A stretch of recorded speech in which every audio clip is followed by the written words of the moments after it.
dia! Que bom ter você aqui com a gente, começando o dia, adorando ao Senhor, buscando a sua face, ouvindo a sua voz e o conhecendo cada vez mais por meio da palavra de Deus. Então, vamos começar com a nossa declaração diária, dizendo que nós estamos prontos para receber a palavra de Deus? Repita após mim. Eu vou ouvir a palavra de Deus. Eu sou o que a Bíblia diz que eu sou. Eu tenho o que a Bíblia diz que eu tenho. Eu posso fazer o que a Bíblia diz que eu posso fazer. Hoje eu serei tocado pela palavra de Deus. Eu audaciosamente confesso que a minha mente está alerta, o meu coração está receptivo e eu nunca mais serei a mesma. Eu estou pronto para receber a incorruptível, indestrutível, sempre viva semente da palavra de Deus. Hoje a minha mente é renovada e transformada pela palavra de Deus e por isso eu nunca mais serei o mesmo. Em nome de Jesus. Amém. O nosso devocional de hoje já vai começar, mas antes eu quero te pedir para se inscrever no nosso canal e ativar as notificações para receber um aviso toda vez que um vídeo novo for lançado. Também não esquece de curtir, compartilhar e comentar esse vídeo, tá bom? Deus te abençoe e vamos começar o nosso devocional. Romanos, capítulo 1. Paulo, servo de Cristo Jesus, chamado para ser apóstolo, separado para o Evangelho de Deus, o qual foi prometido por ele de antemão por meio dos seus profetas nas Escrituras Sagradas, acerca de seu filho, que como homem era descendente de Davi, e que mediante o Espírito de Santidade foi declarado Filho de Deus com poder, pela sua ressurreição dentre os mortos, Jesus Cristo, nosso Senhor. Por meio dele, por causa do seu nome, recebemos graça e apostolado para chamar dentre todas as nações um povo para a obediência que vem pela fé. E vocês também estão entre os chamados para pertencerem a Jesus Cristo. A todos os que em Roma são amados de Deus e chamados para serem santos. A vocês, graça e paz da parte de Deus, nosso Pai, e do nosso Senhor Jesus Cristo. Paulo anseia visitar a igreja em Roma. Antes de tudo, sou grato a meu Deus, mediante Jesus Cristo, por todos vocês, porque em todo o mundo está sendo anunciada a fé que vocês têm. Deus, a quem sirvo de todo o coração, pregando o evangelho de seu Filho, é minha testemunha de como sempre me lembro de vocês em minhas orações. E peço que agora, finalmente, pela vontade de Deus, me seja aberto o caminho para que eu possa visitá-los. Anseio vê-los, a fim de compartilhar com vocês algum dom espiritual, para fortalecê-los, isto é, para que eu e vocês sejamos mutuamente encorajados pela fé. Quero que vocês saibam, irmãos, que muitas vezes planejei visitá-los, mas fui impedido até agora. Meu propósito é colher algum fruto entre vocês, assim como tenho colhido entre os demais gentios. Sou devedor tanto a gregos como a bárbaros, tanto a sábios como a ignorantes. Por isso, estou disposto a pregar o Evangelho também a vocês que estão em Roma. Não me envergonho do Evangelho, porque é o poder de Deus para a salvação de todo aquele que crê, primeiro do judeu, depois do grego. Porque no Evangelho é revelada a justiça de Deus, uma justiça que do princípio ao fim é pela fé, como está escrito, o justo viverá pela fé. A ira de Deus contra a humanidade. Portanto, a ira de Deus é revelada dos céus contra toda a impiedade e injustiça dos homens, que suprimem a verdade pela injustiça. Pois o que de Deus se pode conhecer é manifesto entre eles, porque Deus lhes manifestou. Pois desde a criação do mundo, os atributos invisíveis de Deus, seu eterno poder e sua natureza divina, têm sido vistos claramente, sendo compreendidos por meio das coisas criadas, de forma que tais homens são indesculpáveis. Porque, tendo conhecido a Deus, não o glorificaram como Deus, nem lhe renderam graças, mas os seus pensamentos tornaram-se fúteis, e o coração insensato deles obscureceu-se. Dizendo-se sábios, tornaram-se loucos, e trocaram a glória do Deus imortal por imagens feitas segundo a semelhança do homem mortal, bem como de pássaros, quadrúpedes e répteis. Por isso, Deus os entregou à impureza sexual, segundo os desejos pecaminosos do seu coração, para a degradação do seu corpo entre si. Trocaram a verdade de Deus pela mentira e adoraram e serviram a coisas e seres criados, em lugar do Criador, que é bendito para sempre. Amém. Por causa disso, Deus os entregou a paixões vergonhosas. Até suas mulheres trocaram suas relações sexuais naturais por outras, contrárias à natureza. Da mesma forma, os homens também abandonaram as relações naturais com as mulheres e se inflamaram de paixão uns pelos outros. Começaram a cometer atos indecentes, homens com homens, e receberam em si mesmos o castigo merecido pela sua perversão. Além do mais, visto que desprezaram o conhecimento de Deus, Ele os entregou a uma disposição mental reprovável para praticarem o que não deviam. Tornaram-se cheios de toda sorte de injustiça, maldade, ganância e depravação. Estão cheios de inveja, homicídio, rivalidades, engano e malícia. São bisbilhoteiros, caluniadores, inimigos de Deus, insolentes, arrogantes e presunçosos. Inventam maneiras de praticar o mal, desobedecem a seus pais.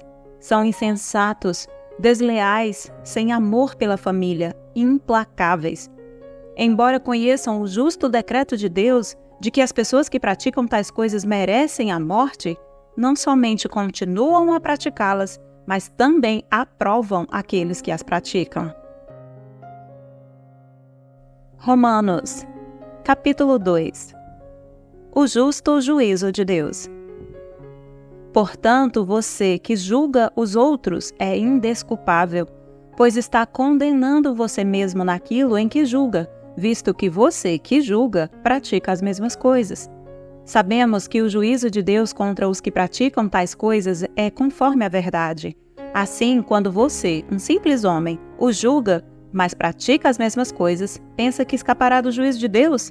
Ou será que você despreza as riquezas da sua bondade, tolerância e paciência, não reconhecendo que a bondade de Deus o leva ao arrependimento?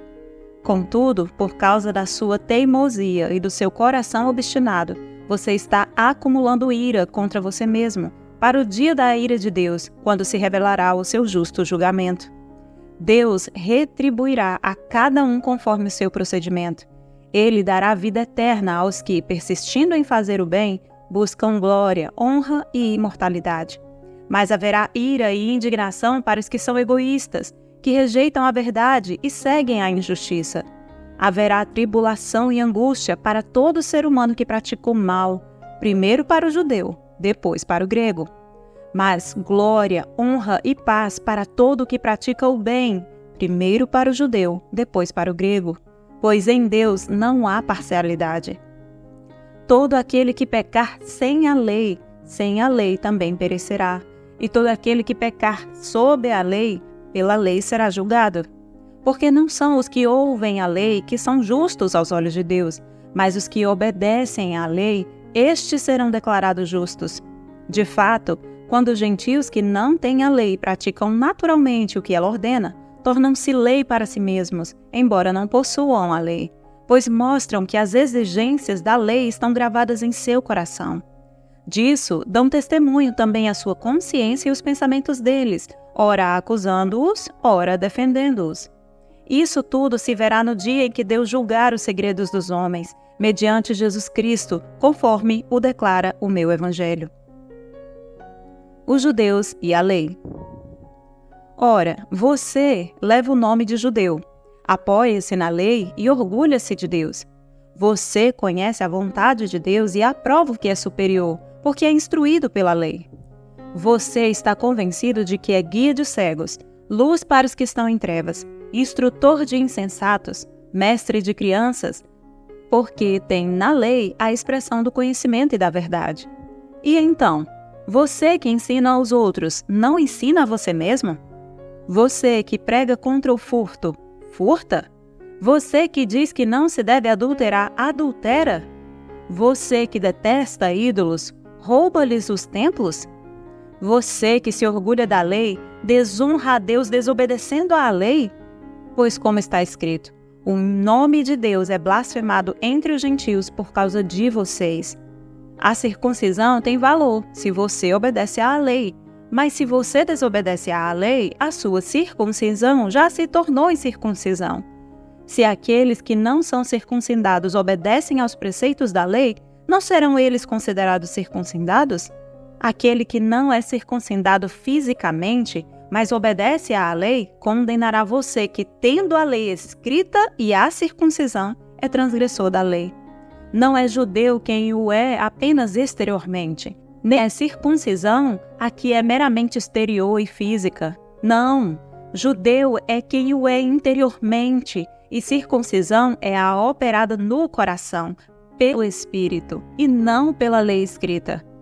Para estes, o louvor não provém dos homens, mas de Deus. Romanos, capítulo 3. Que vantagem há, então, em ser judeu? Ou que utilidade há na circuncisão? Muita, em todos os sentidos. Principalmente porque aos judeus foram confiadas as palavras de Deus. Que importa se alguns deles foram infiéis?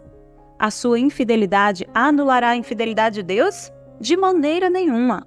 Seja Deus verdadeiro e todo homem mentiroso. Como está escrito, para que sejas justificado nas tuas palavras e prevaleças quando fores julgado. Mas, se a nossa injustiça ressalta de maneira ainda mais clara a justiça de Deus, que diremos? Que Deus é injusto por aplicar a sua ira? Estou usando um argumento humano. Claro que não. Se fosse assim, como Deus iria julgar o mundo? Alguém pode alegar ainda, se a minha mentira ressalta a veracidade de Deus, aumentando assim a sua glória, por que sou condenado como pecador? Por que não dizer como alguns caluniadores afirmam que dizemos, façamos o mal para que nos venha o bem? A condenação dos tais é merecida. Ninguém é justo. Que concluiremos então? Estamos em posição de vantagem? Não. Já demonstramos que tanto os judeus quanto os gentios estão debaixo do pecado. Como está escrito, não há nenhum justo, nenhum sequer. Não há ninguém que entenda, ninguém que busque a Deus. Todos se desviaram, tornaram-se juntamente inúteis. Não há ninguém que faça o bem, não há nenhum sequer. Sua garganta é um túmulo aberto, com a língua enganam. Veneno de víbora está em seus lábios, sua boca está cheia de maldição e amargura, seus pés são ágeis para derramar sangue. Ruína e desgraça marcam seus caminhos e não conhecem o caminho da paz. Aos seus olhos é inútil temer a Deus. Sabemos que tudo o que a lei diz, o diz àqueles que estão debaixo dela, para que toda boca se cale e o mundo todo esteja sob o juízo de Deus. Portanto, ninguém será declarado justo diante dele, baseando-se na obediência à lei, pois é mediante a lei que nos tornamos plenamente conscientes do pecado. A justiça por meio da fé. Mas agora se manifestou uma justiça que provém de Deus, independente da lei, da qual testemunham a lei e os profetas. Justiça de Deus mediante a fé em Jesus Cristo, para todos os que creem. Não há distinção, pois todos pecaram e estão destituídos da glória de Deus, sendo justificados gratuitamente por sua graça, por meio da redenção que há em Cristo Jesus. Deus o ofereceu como sacrifício para propiciação, mediante a fé, pelo seu sangue, demonstrando a sua justiça.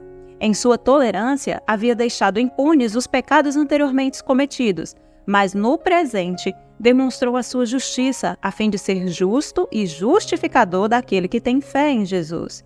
Onde está, então, o motivo de vanglória? É excluído. Baseado em que princípio? No da obediência à lei? Não, mas no princípio da fé. Pois sustentamos que o homem é justificado pela fé, independente da obediência à lei. Deus é Deus apenas dos judeus? Ele não é também o Deus dos gentios? Sim, dos gentios também, visto que existe um só Deus, que pela fé justificará os circuncisos e os incircuncisos. Anulamos então a lei pela fé? De maneira nenhuma, ao contrário, confirmamos a lei. Romanos, capítulo 4. Abraão foi justificado pela fé. Portanto, que diremos do nosso antepassado Abraão? Se de fato Abraão foi justificado pelas obras, ele tem do que se gloriar, mas não diante de Deus. Que diz a Escritura? Abraão creu em Deus e isso lhe foi creditado como justiça. Ora, o salário do homem que trabalha não é considerado como favor, mas como dívida. Todavia, a aquele que não trabalha, mas confia em Deus, que justifica o ímpio, sua fé lhe é creditada como justiça. Davi diz a mesma coisa quando fala da felicidade do homem a quem Deus credita justiça independente de obras. Como são felizes aqueles que têm suas transgressões perdoadas, cujos pecados são apagados. Como é feliz aquele a quem o Senhor não atribui culpa. Destina-se essa felicidade apenas aos circuncisos ou também aos incircuncisos? Já dissemos que no caso de Abraão, a fé lhe foi creditada como justiça. Sob quais circunstâncias? Antes ou depois de ter sido circuncidado? Não foi depois, mas antes. Assim, ele recebeu a circuncisão como sinal, como selo da justiça que ele tinha pela fé, quando ainda não fora circuncidado. Portanto, ele é o pai de todos os que creem, sem terem sido circuncidados, a fim de que a justiça fosse creditada também a eles. E é igualmente o pai dos circuncisos, que não somente são circuncisos, mas também andam nos passos da fé que teve nosso pai Abraão antes de passar pela circuncisão. Não foi mediante a lei que Abraão e a sua descendência receberam a promessa de que ele seria herdeiro do mundo, mas mediante a justiça que vem da fé.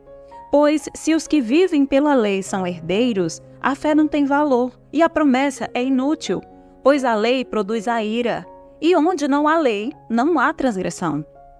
Portanto, a promessa vem pela fé, para que seja de acordo com a graça e seja assim garantida a toda a descendência de Abraão, não apenas aos que estão sob o regime da lei, mas também aos que têm a fé que Abraão teve. Ele é o pai de todos nós. Como está escrito, eu o constituí pai de muitas nações. Ele é o nosso pai aos olhos de Deus, em quem creu, o Deus que dá vida aos mortos e chama à existência coisas que não existem como se existissem. Abraão, contra toda a esperança, em esperança creu, tornando-se assim pai de muitas nações, como foi dito a seu respeito. Assim será a sua descendência. Sem se enfraquecer na fé, reconheceu que o seu corpo já estava sem vitalidade, pois já contava cerca de 100 anos de idade, e que também o ventre de Sara já estava sem vigor. Mesmo assim, não duvidou, nem foi incrédulo em relação à promessa de Deus, mas foi fortalecida em sua fé e deu glória a Deus, estando plenamente convencido de que ele era poderoso para cumprir o que havia prometido. Em consequência, isso lhe foi creditado como justiça. As palavras lhe foi creditado não foram apenas escritas para ele, mas também para nós, a quem Jesus creditará a justiça, a nós que cremos naquele que ressuscitou dos mortos, a Jesus nosso Senhor.